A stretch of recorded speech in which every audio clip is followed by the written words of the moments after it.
Queridos irmãos, como nós já dissemos, é uma grande alegria, mais uma vez, nos reunirmos para celebrar a Eucaristia, celebrarmos a Eucaristia agradecendo a Deus pela vida de Santa Rita de Cássia, que é para nós uma grande inspiração. A inspiração de uma cristã verdadeira, de uma católica verdadeira, de uma mãe, esposa, filha, freira. Santa Rita de Cássia nos encanta muito porque ela passou por todas as podemos dizer assim, as vocações. Foi freira, foi esposa, foi mãe, pelos estados de vida, ela passou por todos os estados de vida, vivendo dignamente a sua vocação cristã, vivendo dignamente a sua vocação à vida de santidade. E nós hoje, no Evangelho, vimos Jesus falar que o reino de Deus pode ser comparado com duas coisas, duas realidades: semente de mostarda e o fermento. E o que esses dois elementos têm em comum? O que essas duas coisas têm em comum? A força interior para ser alguma coisa. A semente de mostarda, num primeiro momento, é insignificante aos olhos humanos. A gente olha assim, não dá nada. É uma semente pequena, uma semente que parece assim, que não vai dar nada, que não vai servir para nada, que não vai se tornar uma grande árvore. Então, a semente desprezível num primeiro momento. Mas dentro dela existe a força de se tornar a maior das hortaliças, como diz Jesus. Uma grande árvore, tão grande que os pássaros podem fazer os ninhos nas suas copas, podem fazer ninhos nos seus ramos. Isso é a semente de mostarda.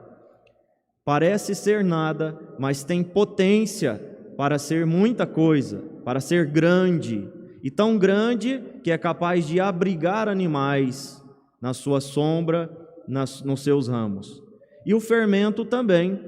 Fermento, um pouquinho de fermento, você coloca naquela grande quantidade de farinha, de massa, aquilo mistura com aqueles outros ingredientes e faz aquela massa dobrar de tamanho, às vezes até mais. Então, compromete positivamente toda a massa, transformando ela em pão, transformando ela em algo para o nosso alimento. Então, a semente de mostarda, pequenina, se torna uma grande árvore. O fermento, um pouco de fermento, leveda toda a massa. Então, essas duas realidades Jesus usa para falar do reino de Deus. O reino de Deus é assim também.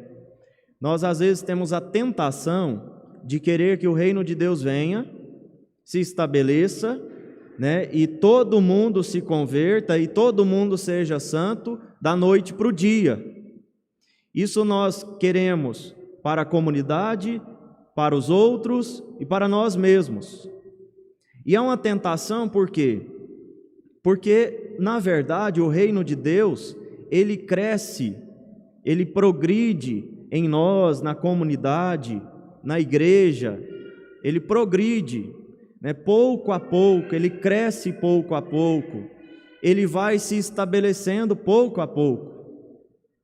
Não é da noite para o dia, não é de uma hora para outra, mas o reino de Deus, a vida de santidade, nós vamos conquistando dia após dia, na nossa vida, na nossa família, na nossa comunidade.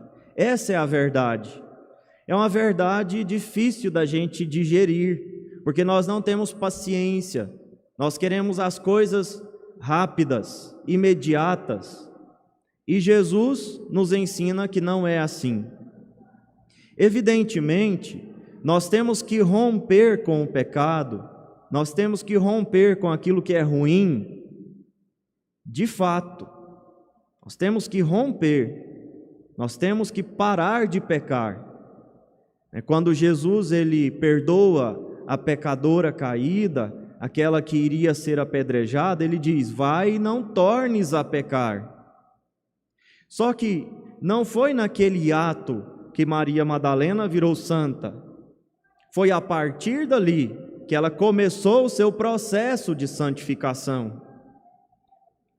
Ali ela deixou o adultério, mas ao longo de sua vida ela deixou tantas outras coisas, tantas outras imperfeições. Evidentemente, nós temos que romper com tudo aquilo que nós chamamos de pecado mortal e viver uma vida de graça, e buscar uma vida na graça de Deus, e buscar uma vida vivendo em estado de graça. Aí a confissão nos ajuda, o sacramento da penitência nos ajuda. Mas aqui não é o ponto final, é o ponto de partida.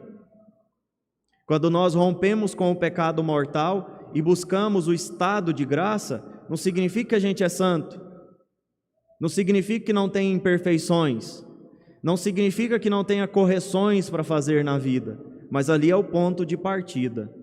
Então, romper sim com o estado de pecado mortal, mas entender que a santidade se conquista pouco a pouco, progressivamente, dia após dia, como o fermento na massa cresce, faz a massa crescer pouco a pouco.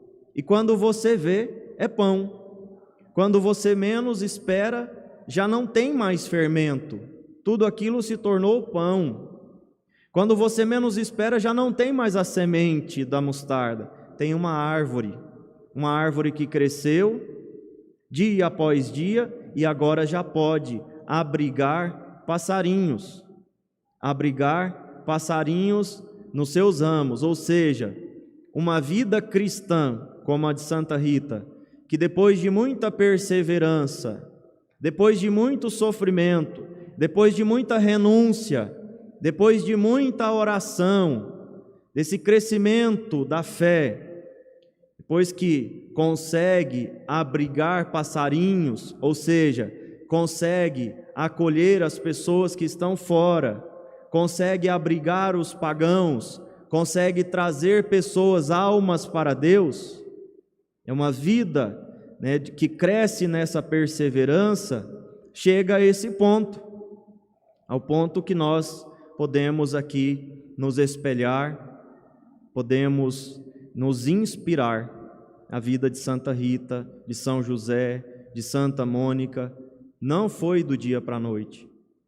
Santa Mônica, 33 anos rezando pela conversão do seu filho. Não só converteu Santo Agostinho, mas ela também se converteu. Deus queria 2 santos. Por isso, demorou tanto essa conversão de Santo Agostinho. Por isso, deu muito trabalho. Ele não queria só Santo Agostinho, ele queria Santa Mônica também. E a conversão dela foram os seus 33 anos de oração, de penitência, de renúncia, de sacrifício, de lágrimas. Mas ela, enfim, se tornou uma árvore frondosa. Finalmente, aquele fermento levedou toda a massa e se transformou num pão saboroso que alimenta cada um de nós até hoje, depois de tantos anos, com o testemunho, com as orações. Essa é a vida cristã. E desculpa se eu te decepcionei, ou se Jesus te decepcionou com este choque de realidade. É preciso perseverar, é preciso esperar, é preciso ter esperança, é preciso esperar, é preciso perseverar. E essas palavras são difíceis, essas atitudes são difíceis. A gente precisa pedir também a graça de Deus, precisa pedir a Jesus que nos ajude. Nós desistimos muito fácil, nós renunciamos às coisas boas que nós conquistamos facilmente, Às vezes a gente faz uma caminhada interessante. Quantos jovens fazem uma caminhada ali na igreja, nas coisas de Deus, vivem experiências bonitas, mas não sabem esperar, não entendem que o reino de Deus é o grão de mostarda, querem do dia para a noite serem esse pé de mostarda já pronto e acabado, e aí renunciam a todo o progresso e voltam, e às vezes se tornam piores do que eram. O próprio Jesus diz isso. Às vezes se torna pior do que era aquele jovem. Então, meus irmãos, este evangelho é um convite à perseverança também. Vamos perseverar. Perseverar porque tudo que nós buscamos, e aqui eu concluo, tudo que nós queremos, tudo que nós aspiramos na nossa vida com Deus, nós vamos receber em plenitude no céu. No céu. É no céu que nós vamos completar toda essa obra, ou que será completada esta obra começada. No céu. Então, portanto, a gente tem que perseverar, suportando o momento presente. Nós ouvimos aqui na carta de São Paulo aos Romanos: eu entendo que os sofrimentos do tempo presente nem merecem ser comparados com a glória que deve ser revelada em nós. Ou seja, se você acha que o grão de mostarda é pouco demais, é penoso demais ser grão de mostarda, acredite, a glória que será revelada em nós nem merece ser comparada a isso. Quer dizer, é muito maior, é grande o que nos espera. É grandioso o que nos espera, mas é preciso esperar, é preciso perseverar. Peçamos a Santa Rita de Cássia, de modo especial hoje, que nos ajude a perseverar, insistentemente, como ela perseverou, como ela cresceu também de fé em fé, que nós cresçamos. Como eu disse, ela desde criança foi de Deus, mas ela foi se tornando de Deus, totalmente de Deus, aos poucos também. Até o fim da sua vida, Santa Rita se converteu, foi mudando, foi deixando as imperfeições. Isso porque ela perseverou na fé. Nós precisamos perseverar. Hoje nós estamos rezando, pedindo a Jesus o bom tempo. Os agricultores sabem o que é perseverar. É que se eles não perseveram, eles abandonam o trabalho. Eles abandonam a roça, eles abandonam a lavoura e nós passamos fome. Mas porque perseveram, porque esperam, a chuva do ano que vem, esse ano não deu certo, mas o ano que vem, se Deus quiser, vai dar certo. O ano que vem, se Deus quiser, vai chover. O ano que vem, se Deus quiser, vai render muito a nossa roça. Vai dar muito milho, vai dar muita soja. Um ano não dá quase nada, mas eles esperam. Imagina se abandonassem isso.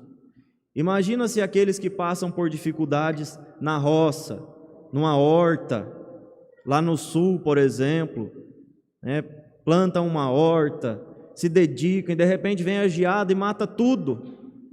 Ou vem a chuva de granizo. Nós aqui quase não temos, graças a Deus, mas tem. Eu visitei uma vinícola, um parreiral, melhor dizendo, lá no sul, que estava tudo pronto para a colheita, e uma chuva de granizo acabou com tudo. Imagina se não perseveram. Tem que ir lá, podar de novo, aguar de novo, colocar de novo o adubo na terra, e esperar, porque se Deus quiser, na próxima vez vai dar certo. Assim nós fazemos com as nossas coisas aqui, e se nós não fizéssemos, estaríamos perdidos, não só nós, mas nossos irmãos que dependem do nosso trabalho. Na fé é a mesma coisa, nas coisas de Deus é a mesma coisa. Perseveremos, meus irmãos, na vida com Deus, e nós sairemos vitoriosos, como saiu Santa Rita de Cássia. Louvado seja o nosso Senhor Jesus Cristo. Seja louvado.